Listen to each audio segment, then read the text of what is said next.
അധ്യാപിക കൈ പൊള്ളിച്ചെന്ന ഭിന്നശേഷിക്കാരിയായ യുവതിയുടെ പരാതിയിൽ പോലീസ് കേസെടുത്തു.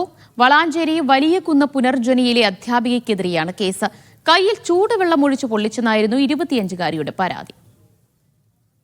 മാമ്പറ്റ സ്വദേശിയായ യുവതിയെ ഓഗസ്റ്റ് 3-ന് വലിയകുന്ന് പുനർജനിയിലെ അധ്യാപിക കയ്യിൽ ചൂടുവെള്ളം ഒഴിച്ചു പൊള്ളിച്ചു എന്നാണ് പരാതി.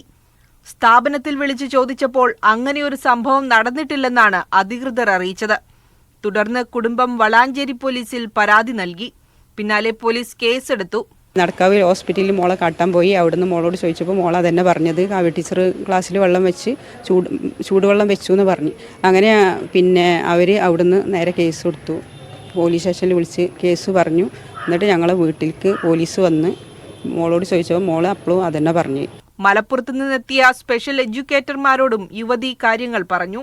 മുൻപ് പല വിദ്യാർത്ഥികൾക്കും ഇത്തരം അനുഭവങ്ങൾ ഉണ്ടായിട്ടുണ്ടെന്നും ആരോപണമുയരുന്നുണ്ട്. അവിടെ എന്നെ കുറേ വഷളാക്കിയിട്ട് ഓരോന്ന് പറഞ്ഞു. കുട്ടിക്ക് പിന്നെ 25 വയസ്സായിക്കണ്. ഇവിടെ പിന്നെ ടീച്ചർമാർക്ക് 23 ആയിട്ടുള്ളൂ. അവളെ ശക്തി ടീച്ചർമാർക്ക് ഇല്ല. പിന്നെ വായിൽ വന്ന തെറിയൊക്കെ കുട്ടി പറയും.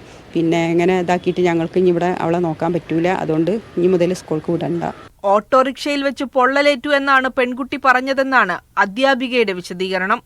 മീഡിയ 1 തിരൂർ.